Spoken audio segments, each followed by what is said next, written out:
Some of your life experiences, by the way, Will, are phenomenal. When I've listened to you on certain podcasts, but this one goes above and beyond all when you follow a gentleman called David Irving and his band of Oh neo-Nazis. yes, Can you tell me yeah, about that? David Irving. So David Irving is so The Heretics is about an investigation into how and why otherwise intelligent people can end up believing crazy things. And David Irving is a historian, an extremely intelligent man, extremely learned man. Was once a highly respected historian of the Second World War. We know about the firebombing of Dresden in large part because of David Irving's, impressive scholarship on the subject.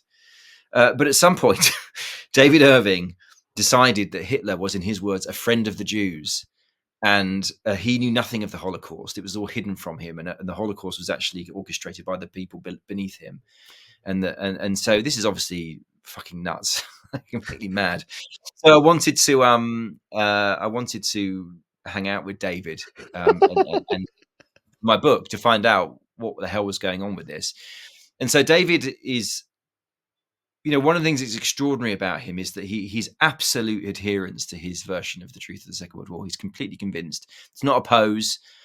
It's real to the extent that he, this because this counts as Holocaust denial in certain parts of the world, and he actually went to prison in his 70s because he refused to acknowledge that 6 million Jews died during the Holocaust. I think that was what it was.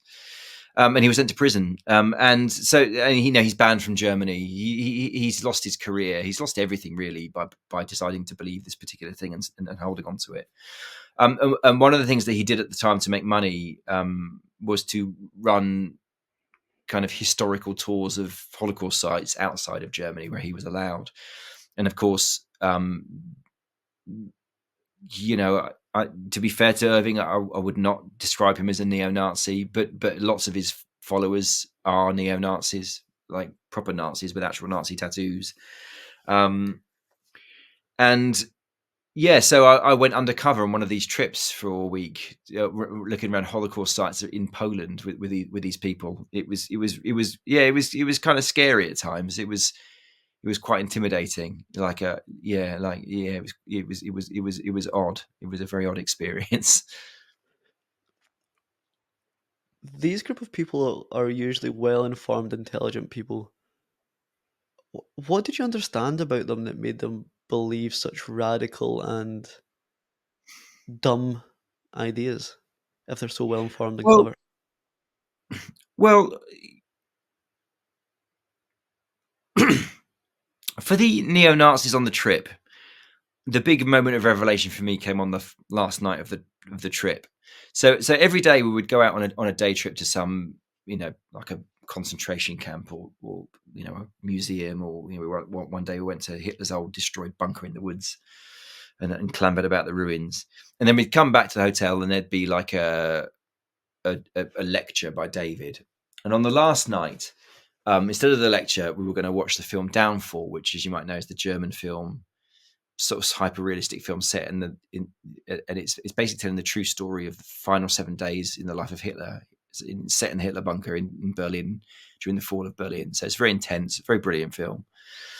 And one of the guys on the trip said he couldn't watch Downfall with us. And the reason that he couldn't watch Downfall with us is because his father was in the bunker with Hitler and died there, and he would find it too upsetting to watch. Yeah, exactly. And then it clicked because all the way through, all these middle-aged men in late middle age, had pretty much all of them, not all of them, but pretty much all of them had parents that had served with the Nazis in the Second World War.